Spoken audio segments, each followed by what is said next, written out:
नमस्कार मंडळी, dimples kitchen मध्ये तुमचे मनापासून स्वागत आहे। आज मी तुमच्यासाठी उपवास स्पेशल अशी कुरकुरीत भज्यांची रेसिपी घेऊन आलेली आहे।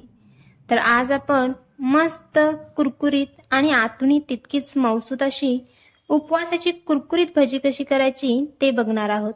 तर चला रेसिपीला सुरुवात करूयात। त्याआधी चॅनेलवर नवीन असाल तर चॅनेलला नक्की सबस्क्राइब करा।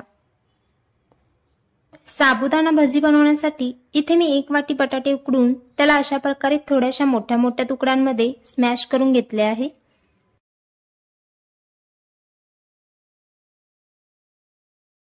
इथे मी आता सगळे साहित्याचे प्रमाण सेम वाटीने घेणार आहे।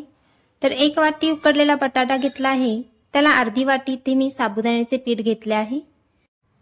साबुदाण्याचे पीठ म्हणजे काय करायचे आहे, साबुदाणा न भाजता त्याला फक्त मिक्सर मधून फिरवून घ्यायचा आहे आणि अशा प्रकारे रवाळ अशी त्याची पावडर करून घ्यायची आहे। म्हणजे भजी मस्त कुरकुरीत होतात आणि नरमही पडत नाहीत। म्हणूनच साबुदाणा आपल्याला थोडासा जाडसर असा मिक्सर मधून फिरवून घ्यायचा आहे। सेम वाटीने पावटी शेंगदाण्याचा कूट घेतला आहे। शेंगदाणे तव्यावर भाजून घेऊन त्याला मिक्सर मधून मी अशा प्रकारे जाडसर फिरवून घेतले आहे।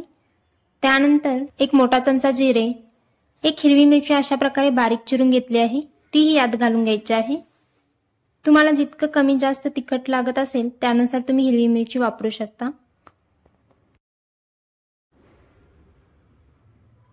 त्यासोबत चवीनुसार मीठ घालून पाण्याचा एकही थेंब न वापरता आपल्याला हे सगळे छान असे मिक्स करून घ्यायचे आहे।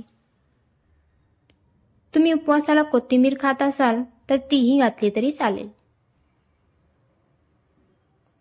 इथे आपल्याला बटाट्याच्या मॉइश्चर मध्येच हे सगळे मिक्स करून घ्यायचे आहे, त्यामुळे पाण्याचा अजिबात वापर करायचा नाही आहे।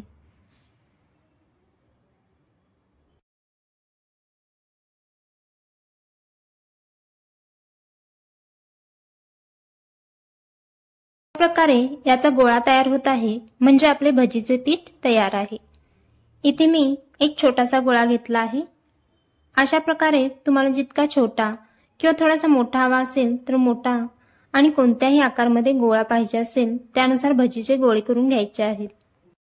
तर इथे मी सगळ्या पिठाचे छोटे छोटे गोळे करून घेतले आहेत। आता ते तळून घेऊ। त्यासाठी इथे मी कढईत तेल गरम करत ठेवले होते। तेल कडकडीत गरम झाले की भजी तेलात सोडून हाय फ्लेमवरच मस्त सोनेरी रंगावर आपल्याला तळून घ्यायचे आहेत।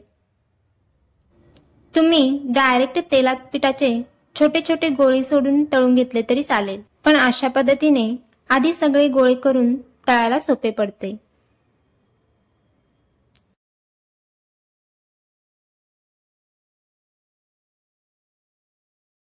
तुम्ही या पिठाचे साबुदाणा वडाही करू शकता, पण वडे करत असाल तर एक महत्त्वाची गोष्ट लक्षात ठेवायची, ती म्हणजे पीठ हातावर घेऊन जेव्हा वडा करतो तेव्हा थोडा दाब देऊन तो एकजीव घट्ट करून घ्यायचा आहे, म्हणजे वडा तेलात किंवा तळून झाल्यावर फुटत नाही। खूपच जर अलगद वळला तर तो वडा हमखास फुटतो। त्यामुळे कोणत्याही आकारामध्ये वडा करत असाल तर तो थोडा दाबून घट्ट करून घ्यायचा आहे।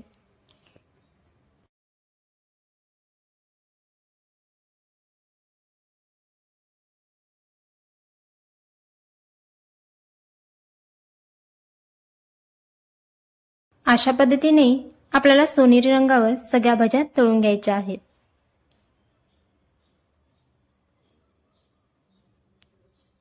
इथे तुम्ही बघू शकता मस्त सोनेरी रंगावर तसेच कुरकुरीत अशी उपवासाची भजी तळून तयार आहे।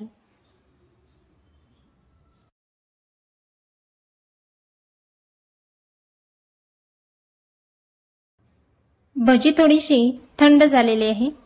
आता एक भजी मी तुम्हाला तोडून दाखवते।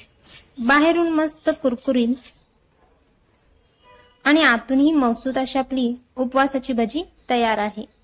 जर तुम्ही साबुदाणा भिजत घालायला विसरला असाल तर या पद्धतीने भजी नक्की करून बघा, एकदम पटकन होऊन जाते।